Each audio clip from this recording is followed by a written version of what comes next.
नमस्कार साथियों, स्वागत है सभी का फेसबुक लाइव पे।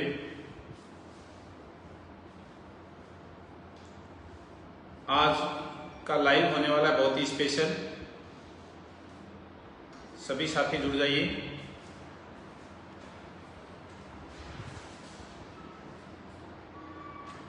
आज हम बात करने वाले हैं जेईई मेंस टॉपर ऋषि पूनिया के साथ। तो 1 मिनट के लिए वेट करते हैं, पर सभी लोग जुड़ जाते हैं तब तक के लिए।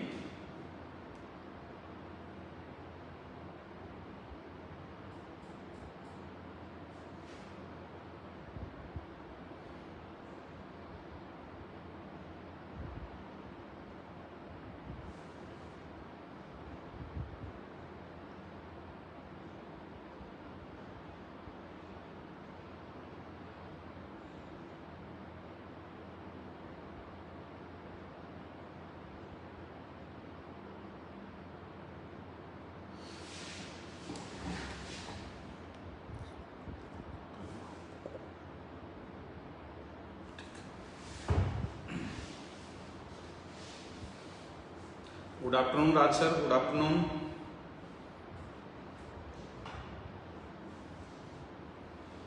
तो देखिए, आज शुरू करते हैं अपने लाइव सीरीज को। आज अपन मिलने वाले हैं अपने एमडी कैरियर लाइन कोचिंग और एमडी स्कूल के विद्यार्थी, होनहार विद्यार्थी मैं कहूँगा, ऋषि पूनिया, जो बगड़ कस्बे का रहने वाला है। इसके पिताजी का नाम है सुभाष चंद्र जी पूनिया। इसने अपनी सफलता के झंडे गाड़े हैं 12th के साथ में।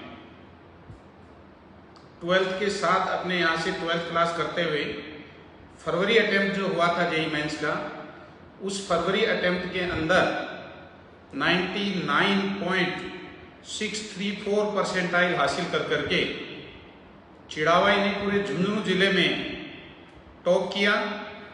और उसके साथ ही शिकर चूरू झुंझुनू में जितने भी कोचिंग इंस्टीट्यूट हैं, जितने भी स्कूल्स हैं, उनकी भी मैं बात करूं तो उनमें टॉप 5 के अंदर इसकी परसेंटाइल थी फरवरी अटेम्प्ट के अंदर। तो स्वागत है ऋषि आपका, बहुत बहुत। आपने ये बड़ा एक अचीवमेंट हासिल किया, इसके लिए पहले तो आपको बहुत बहुत बधाई एमडी परिवार की तरफ से। तो इसके अंदर ऋषि आपसे ये पूछना चाहेंगे कि एक समरी के रूप में आप ये बताइए कि आपको जब ये परसेंटाइल हासिल हुई तो आपको क्या फील हुआ, किस तरह की फीलिंग आपके दिमाग में आ रही थी? सर बहुत ही खुश था मैं जिस दिन रिजल्ट आया। ऑल्दो मुझे पहले से पता था कि कुछ अच्छा ही आएगा, क्योंकि मैंने पहले देख लिए थे नंबर कितने आ रहे हैं। अच्छा, आपने मतलब अपने आंसर की चेक कर ली थी पहले? जी सर। ठीक है। हाँ, तो नंबर अच्छे थे, तो फिर बस गड़बड़ ना हो जाए। जैसे पिछले सालों में कुछ गड़बड़ हो गई थी, ज़्यादा नंबर वालों के भी कम परसेंटाइल आ गई थी, लेकिन इस बार कुछ गड़बड़ नहीं हुई, अच्छी परसेंटाइल आई, तो मैं बहुत खुश था। चलो, और जो मैंने मेहनत की थी उसका रिजल्ट आ गया। चलो बहुत बढ़िया ऋषि। अब मैं आपसे ये जानना चाहूँगा कि आपने एमडी स्कूल को चुना, एमडी कैरियर लाइन कोचिंग को चुना। आपको शुरू से स्टार्ट करते हैं अपन। आपने जब 10th पास किया, 10th पास करने के बाद आप एमडी स्कूल में आए, तो कैसे एमडी स्कूल में आया, कहाँ से आपको पता लगा, और कैसे आपने इतनी सारी कोचिंग्स हैं ऑल ओवर इंडिया में, कोटा है, जयपुर है, सीकर है, इतनी सारी कोचिंग्स चल रही हैं, तो आपने इस छोटी जगह में, मैं यूँ कहूँ कि एमडी स्कूल चिड़ावा पे कैसे ट्रस्ट किया, एमडी कैरियर लाइन कोचिंग पे कैसे ट्रस्ट किया आपने, और किसने आपको ये बताया यहाँ आने के लिए? जैसे मेरी 10th पूरी हुई, मेरा प्लान तो वैसे था सीकर जाने का ही था, मैं कोई कोचिंग में एनरोल करने वाला था। लेकिन फिर मेरे एक जो कज़न ब्रदर है मोहित, उसने मुझे बोला कि यहाँ पर एक एमडी स्कूल है, वो फाउंडेशन क्लास भी करवाते हैं, बहुत अच्छा पढ़ाते हैं। वो भी इसी स्कूल में आता था। हाँ, मोहित महिला। जी हाँ, जो बख्तावरपुरा से बच्चा था। हाँ ठीक है। तो उसने बोला कि क्लास लेके देख लिया, अगर अच्छा लगता है तो फिर यहीं पे कर लियो, वहाँ पे इतनी दूर जाने का क्या मतलब। हाँ। तो मैंने सोचा कि अभी वैसे भी वहाँ पे क्लासेस स्टार्ट नहीं हुई थी, तो मैंने सोचा क्लास लेके देख लेते हैं। तो मैंने 2-3 दिन क्लास ली और बहुत ही अच्छा पढ़ाया। तो फिर मैंने अपना मन बदल लिया। मैंने सोचा कि बस इतनी अच्छी पढ़ाई जब यहीं पे मिल रही है तो कहीं और जाने का मतलब आपको ये फीलिंग आ गई थी कि उस लेवल की पढ़ाई यहाँ पे मिल जाएगी और मेरे को कोई दिक्कत नहीं होगी? जी सर। अच्छा, और आपके जो कजन ब्रदर थे मोहित मेहला, उसने भी शायद अच्छी परसेंटेज हासिल की थी, मेरे को जहाँ तक ध्यान है 95 के अप्रोक्सीमेट परसेंटेज थी उसकी। जी सर।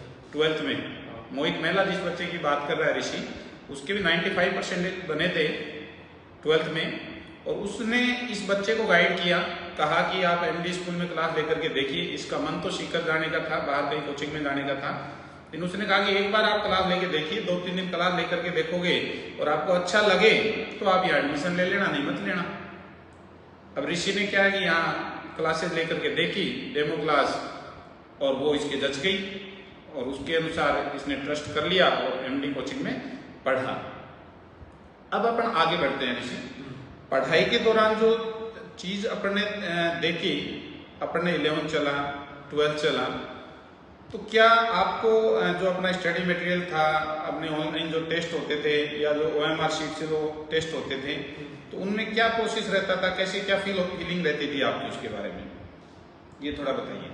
जब वैसे जो दूसरे स्कूल होते हैं उसमें तो ऐसे नॉर्मल टेस्ट होते हैं और क्लास में बता देते हैं नंबर, लेकिन जब मेरे भाई ने मुझे पहले बता दिया था कि यहाँ पर जो रिजल्ट आते हैं वो OMR शीट वगैरह में लेते हैं और जो रिजल्ट होता है वो बाहर बोर्ड पे लगता है, सब देख सकते हैं उसे। डिस्प्ले बोर्ड पे लगता है सबके रैंक वाइज रख करके। तो उस पर मुझे थोड़ा नर्वस भी हो गया मैं कि अगर कम नंबर आए, मेरे भाई देखेगा, वो भी इसी स्कूल में था वो, तो मतलब अच्छा नहीं लगेगा। सही है, सही है। एक नर्वसनेस भी थी, लेकिन जब मैंने पहला पेपर दिया तो मतलब यहाँ पर लेवल बहुत अच्छा था पेपर का, मैंने दिया, मैंने अच्छे नंबर आए मेरे, है ना। अच्छा, मतलब मुझे मजे आया, मतलब एक क्वेश्चन करते टाइम, मतलब हाँ, तो क्वेश्चंस का जो टेस्ट पेपर था उसका लेवल भी आपको अच्छा लगा, काफी बढ़िया रहा उसका लेवल। ठीक है, अब अपन चलते हैं आगे कि जो आप तैयारी कर रहे थे 11th की, आपने पूरी प्रिपरेशन कर ली यहाँ पे, 11th की ऑफलाइन पूरी क्लासेस चली आपकी, उसके बाद पेंडेमिक आ गया, 12th क्लास आई, डिस्टर्ब हो गई, पेंडेमिक आ गया। 11th में भी अपन ने डिस्टर्बेंस था, लेकिन अपने कंप्लीट सिलेबस ऑफलाइन कर लिया था, जहाँ तक मेरे को ध्यान है। 12th भी स्टार्ट हो गया था। 12th भी स्टार्ट हो गया था 11th के टाइम। पेंडेमिक आने से पहले ही हमने 12th का फाउंडेशन स्टार्ट कर दिया था, पेंडेमिक से पहले। पिछले साल मार्च में तो पेंडेमिक आया था लास्ट ईयर, इससे पहले, तो तभी हमने उसमें भी 12th का स्टार्ट कर दिया था। शायद 1-2 चैप्टर हो गए थे, एक-एक 2 फिजिक्स में ऑप्टिक्स हो गया था, इलेक्ट्रोस्टेट हो गया था शायद, है ना। हर सब्जेक्ट में कुछ ना कुछ टॉपिक्स हो गए थे, मतलब 10-20% सिलेबस हो गया था। अब उसके बाद पेंडेमिक आ गया, अपन ने ऑनलाइन क्लासेज रखी, लेकिन आप कहीं ऐसा एक डिप्रेशन की भावना नहीं आई कि स्कूल्स मेरी बंद हो गई हैं, क्या करेंगे, कैसे रहेगा, क्या सिचुएशंस करेंगे, तो कुछ सिचुएशंस में अपने आप को कैसे संभाला और क्या फीलिंग आई उस समय आपके दिमाग में? उस समय जब पहली बार लॉकडाउन लगा था तो पहले तो 15 ही दिन का था। हाँ, 15 दिन का था। तो मैंने सोचा कि ये 15 दिन, उस टाइम मैं काफी फोकस था, उस टाइम जब पेंडेमिक आने वाला था, है ना। उस टाइम मुझे ऐसा महसूस होने लगा था कि अभी पढ़ना स्टार्ट कर देना चाहिए सीरियसली, है ना। और जैसे ही मतलब मैंने सोचा तभी पेंडेमिक आ गया और मुझे लगा कि ये तो एक गोल्डन अपॉर्चुनिटी है, मैं 11th का सारा रिवाइज कर लेता हूँ। तो जब 15 दिन का लगा तब तो मैं पूरा 11th पढ़ने लग गया। बहुत बढ़िया। क्वेश्चन करिए और किताबों से वापस रिवाइज करने लगा, जो नहीं आता था पहले का, जो कम वीक था वो भी करने लगा। और जैसे जैसे बस वो एक्सटेंड होता गया, पहले तो मैंने सोचा कि बस 11th ही कर लेते हैं, 11th को रिवाइज कर लेते हैं। हाँ, हर आदमी यही सोचेगा भाई 10-20 दिन का लॉकडाउन है, महीने भर का लॉकडाउन है, तो मौका है कि जो 11th का पढ़ा है वो पूरा रिवाइज कर लेते हैं। लेकिन जैसे ठीक, आपने वैसे ही सोचा आपने। फिर जब 1 महीना हो गया तो फिर मैंने सोचा अभी तो ये काफी मतलब आगे एक्सटेंड हो सकता है, तो मैंने फिर 12th स्टार्ट किया। और उस टाइम सर ने भी ऑनलाइन क्लास लगाई थी। हाँ, अपन ने ऑनलाइन क्लास उसी टाइम स्टार्ट कर दी थी, लगभग 28 मार्च को ही स्टार्ट कर दी थी। जी सर। लॉकडाउन ने 15-20 दिन बाद ही ऑनलाइन क्लासेस स्टार्ट कर दी थी, और उसके 10-15 दिन बाद शायद ऑनलाइन टेस्ट भी स्टार्ट कर दिए थे। जी सर। हाँ, तो फिर वो क्लास, मतलब अगर ये नहीं होता तो फिर मेरी एक वो जो आग थी वो बुझ जाती, वो खत्म हो जाता कि मतलब ऐसे छुट्टी पड़ गई, बस मजे करो। लेकिन क्लासेस वगैरह लगी, जब क्लासमेट साथ में रहते हैं तो एक कंपटीशन वाली भावना रहती है, मतलब एक जब साथ में कोई पढ़ रहा होता है ऐसा नहीं लगता कि हम अकेले पढ़े जा रहे हैं। बिल्कुल बिल्कुल, मतलब वहाँ ऑनलाइन में ये लगता है कि भाई हम अकेले पढ़ रहे हैं, क्या हो रहा है, कैसे हो रहा है, एक भावना नहीं बन पाती।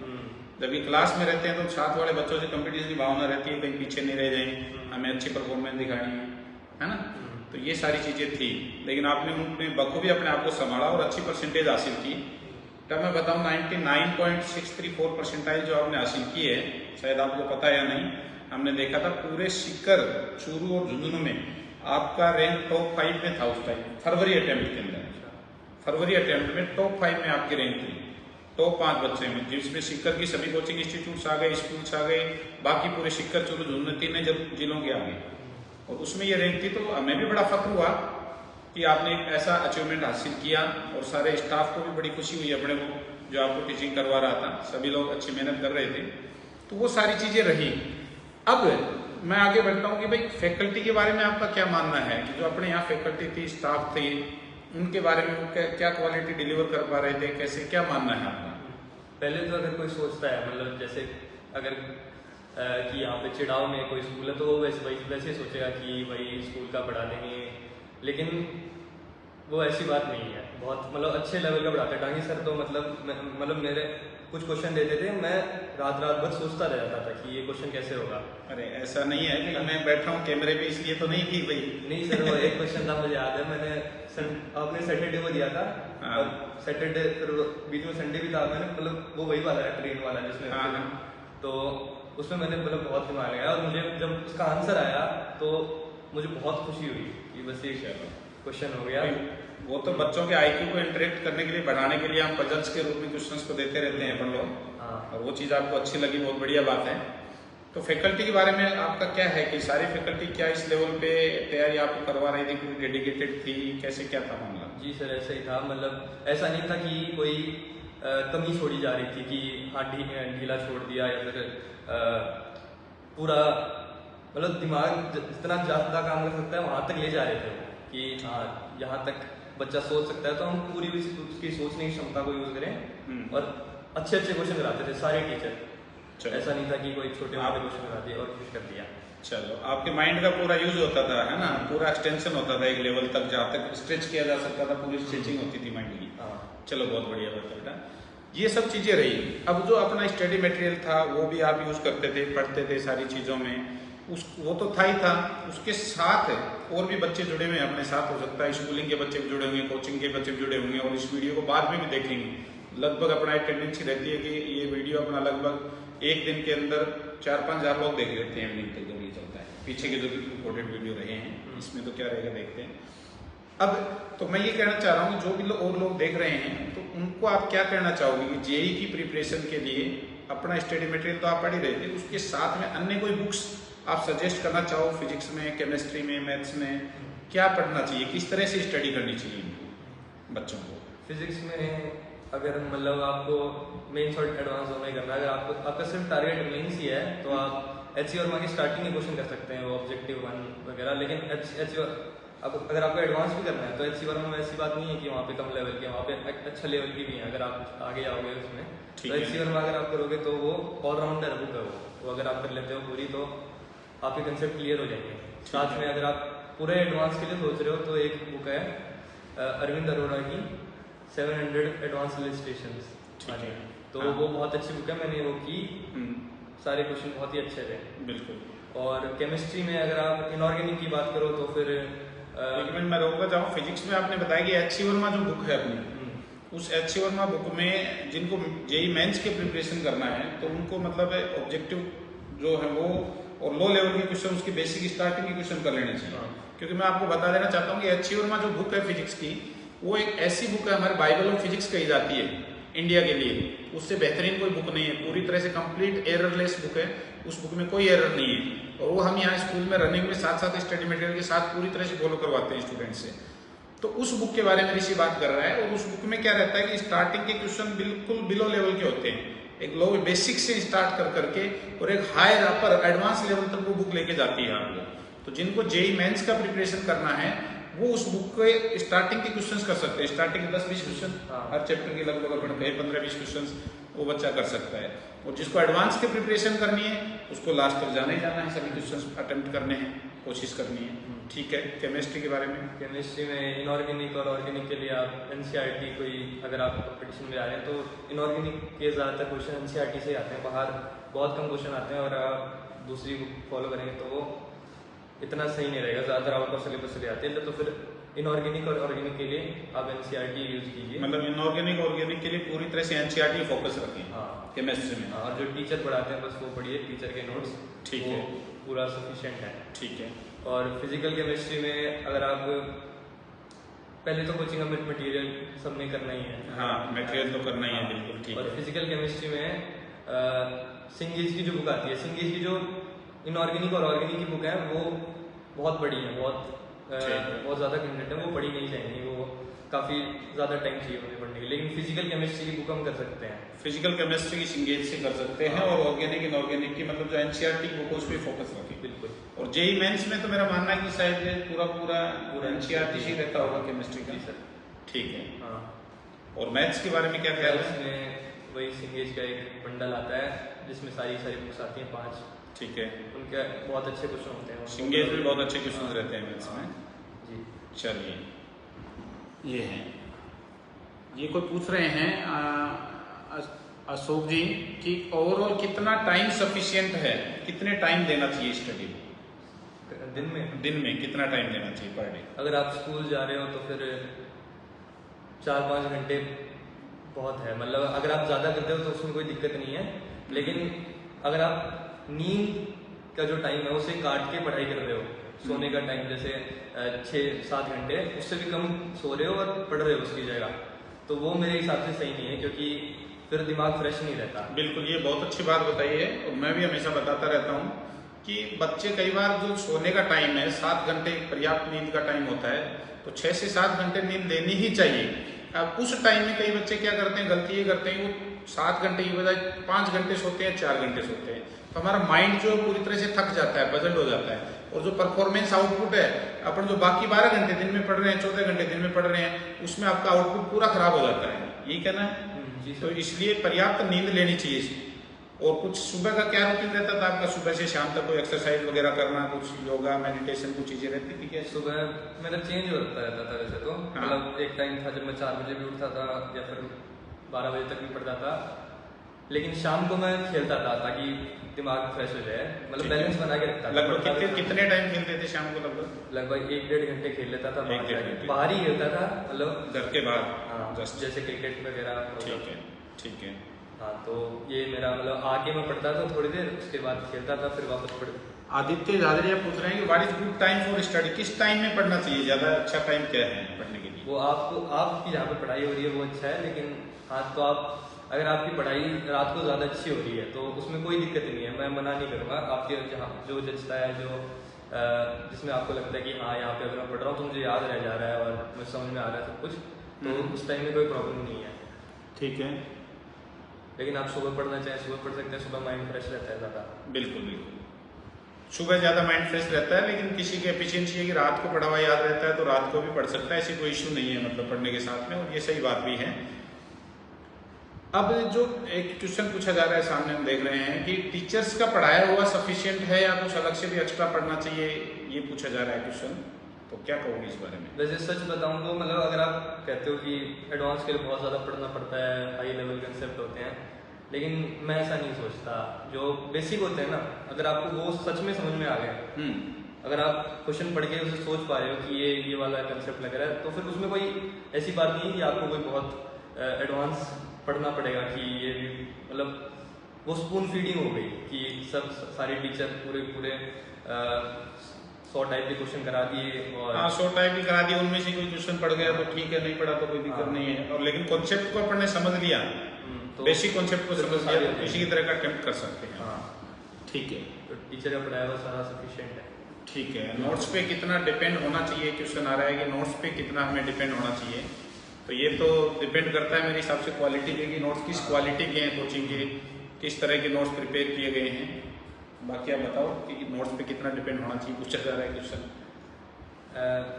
गलत आदमी से पूछा जा रहा है, मैं नोट्स कम ही बनाता था, लेकिन मैं ऐसा नहीं बोलूँगा कि ये सही बात है, नोट्स बनाने चाहिए। मेरी ये गंदी आदत रही है कि मैं क्लास में ये क्लास में बैठ के क्या है कि मैं भी देखता था, ये नोट्स बनाता नहीं था और इस कारण से कई बार डांट भी पड़ी होगी शायद, मैथ्स वाले सर से भी डांट पड़ी होगी इनकी चीजें, है ना। मैं क्योंकि 1-2 बार मेरे पास भी सर आए थे कि ये बच्चा नोट्स नहीं बनाता है, बोले पढ़ता तो बढ़िया है लेकिन नोट्स नहीं प्रिपेयर करता है, तो इसके साथ ये समस्या रही है। लेकिन ये कहना है कि आप नोट्स जरूर बनाएं, इसको देख करके मोटिवेशन न लें कि नोट्स नहीं बनाने हैं, ये चीज़ें हैं। चलिए ऋषि, तो आप एक तो ये बताइए कि लगातार फोकस रखना अपने आप को, ऐसे पेंडेमिक का टाइम था, लगातार 24 घंटे घर पे ही रहना है, कहीं बाहर नहीं जाना है, कोई फ्रेंड्स के पास नहीं जा पा रहे हैं, सिर्फ पेरेंट्स के पास ही रहने, 2-4 लोगों से मिल रहे हैं, सारे दिन भर वहीं रहना है। तो ऐसे हार्ड टाइम के अंदर आप अपने आप को कैसे फोकस रख पाए? पूरी तरह से फोकस, अपना अटेंशन पूरी तरह से उसके ऊपर रखना, स्टडी में पढ़ना लगातार, तो वो चीज़ कैसे मेंटेन हो पाती है लगातार? क्या डिस्ट्रैक्शन नहीं आता? आता है तो कितना आता है, और फिर उसको किस तरह से हम कंट्रोल करें वो डिस्ट्रैक्शन आता है तो?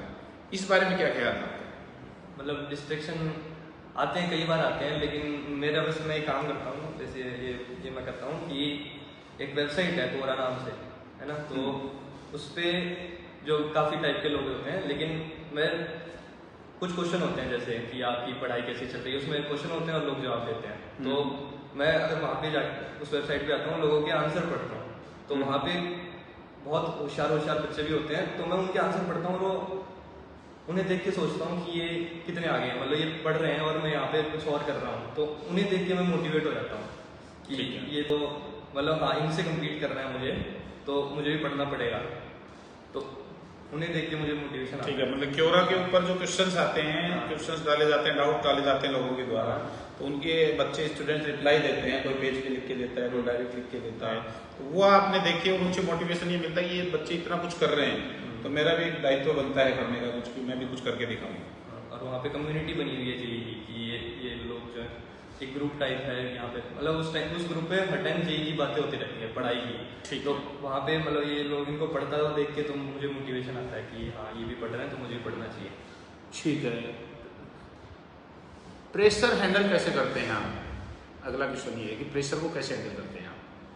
प्रेशर, हाँ, प्रेशर में वैसे ज़्यादा मतलब मैं थोड़ा टेंशन फ्री रहता हूँ। ये लेता ही नहीं है भैया टेंशन, मैंने देखा है, ये टेंशन लेता ही नहीं है, टेंशन दूसरा ही ले, बिल्कुल टेंशन फ्री रहता है, बिंदास रहता है। लेकिन आपको रहते कैसे हो, ये एक बड़ी बात है, इसी में आपका ये आंसर मिल जाएगा हमें कि आप टेंशन फ्री रहते क्यों हो, कैसे, क्या सोचते हो, क्या थिंकिंग रहती है? क्या ऐसा नहीं रहता कि ये सिलेक्शन नहीं हुआ तो घर वाले क्या सोचेंगे, मेरे टीचर्स क्या सोचेंगे, पेरेंट्स क्या सोचेंगे, दोस्त क्या सोचेंगे, और फिर वो चीज़ आती है दिमाग में, तो क्या साइकोलॉजी, क्या थिंकिंग लेकर के आप अपने आप को संतुष्ट करते हो, क्या रहता है दिमाग में? ले आता तो है, मतलब कई बार बीच बीच में आता है कि हाँ अगर ये नहीं हुआ तो फिर तो ना, तो मैंने 12th की तैयारी की, ज़्यादा हिंदी इंग्लिश पढ़ी, तो फिर क्या होगा। तो मैं उस टाइम मैं अपने आप को डिस्ट्रैक्ट करने की कोशिश करता हूँ, मैं ये नेगेटिव थॉट्स ज़्यादा लाने मैं चाहता है, मतलब दिमाग में आने नहीं देता मैं इनको, मैं उस टाइम कुछ और करने लग जाता हूँ या फिर पढ़ाई करने लग जाता हूँ, लेकिन ये नेगेटिव थॉट्स को अपने ऊपर हावी नहीं होने देता मैं कि नहीं होगा तो क्या होगा। हाँ, मैं बस अभी की सोचता हूँ कि अभी हम क्या कर सकते हैं, अभी हम पढ़ सकते हैं, इससे वो आगे होगा या नहीं होगा वो सिर्फ उस पर डिपेंड करता है कि अभी पढ़ रहे हैं या नहीं पढ़ रहे हैं। तो मैं अभी क्या कर सकते हैं बस वो करो, अभी पढ़ सकते हैं तो अभी पढ़ो, वो प्रेशर फिर उसमें टेंशन लेने की कोई बात नहीं है। चलो, वो गीता जी वाली बात हो गई कि कर्म करे जाओ फल की इच्छा मत करो, है ना, कि अपने को पढ़ना है, रिजल्ट जो आएगा हमें लगातार मेहनत करनी है। यही रहा।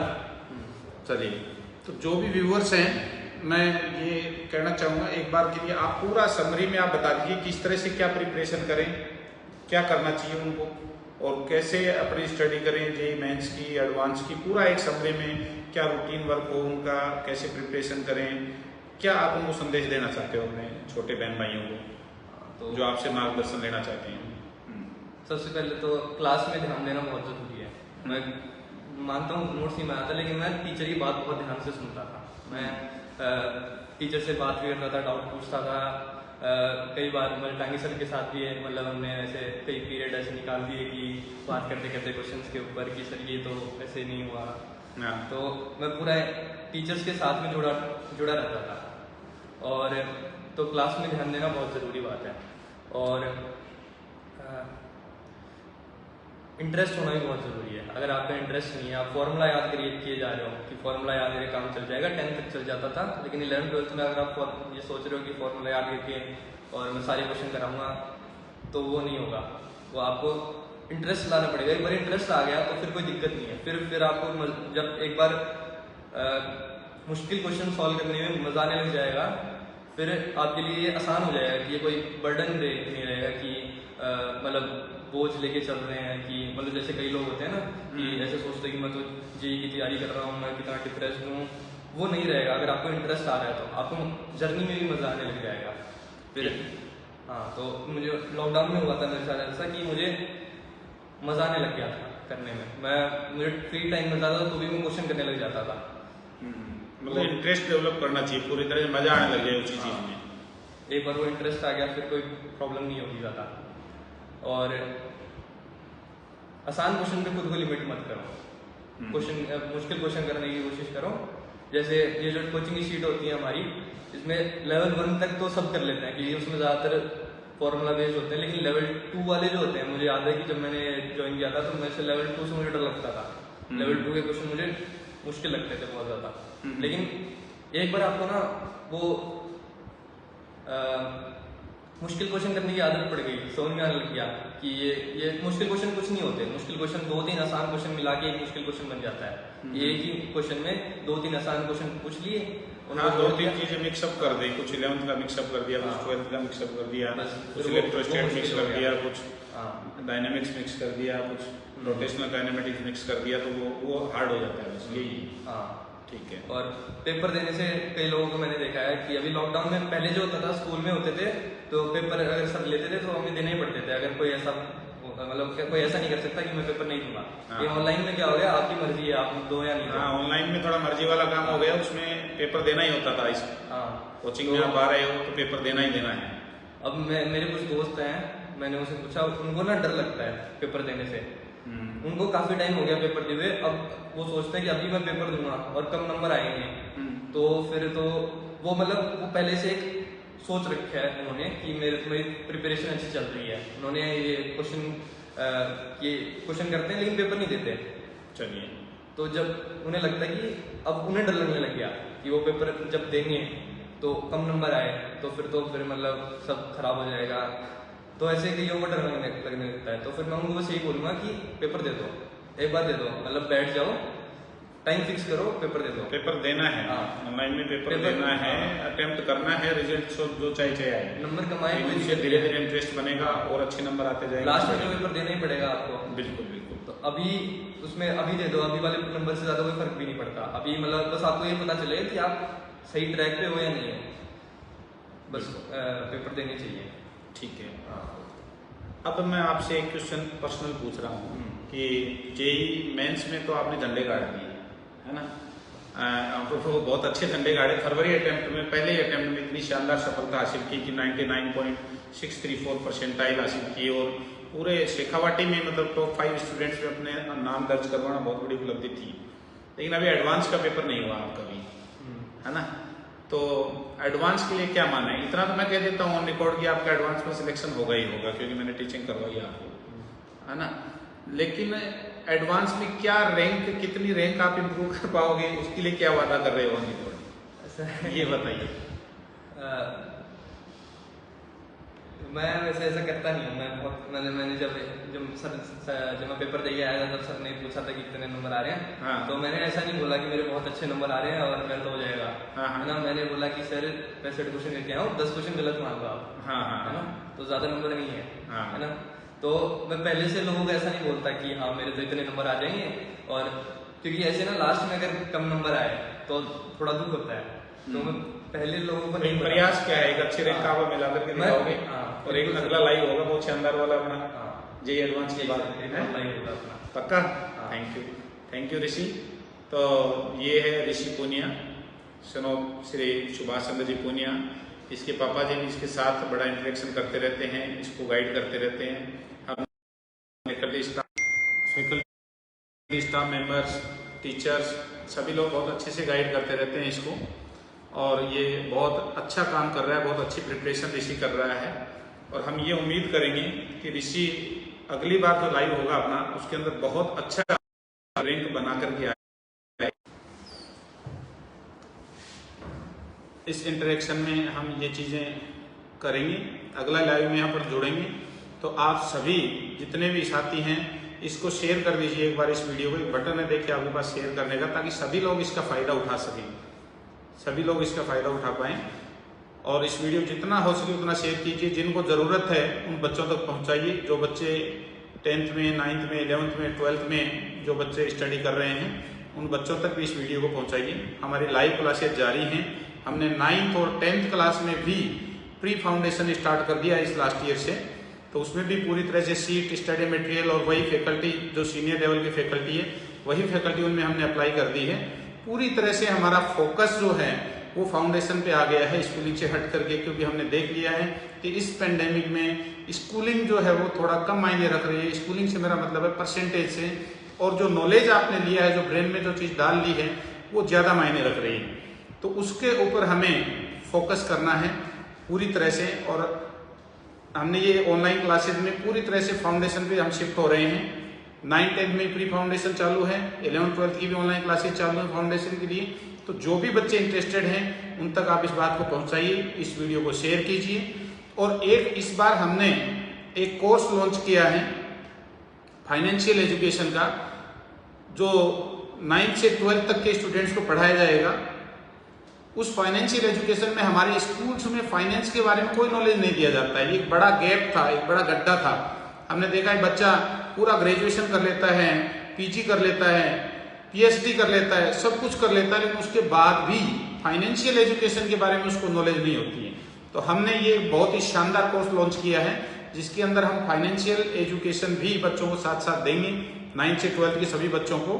तो ये एक बड़ा शानदार उपलब्धि है। और इसी तरह के हम नए इनोवेटिव एक्सपेरिमेंट्स और भी संस्था के साथ करते रहेंगे, नई चीजें लाते रहेंगे। आप जुड़े रहिए एमडी स्कूल के साथ। जुड़ने के लिए आप सभी का बहुत बहुत धन्यवाद, आभार। थैंक यू ऋषि, आपका बहुत बहुत शुक्रिया।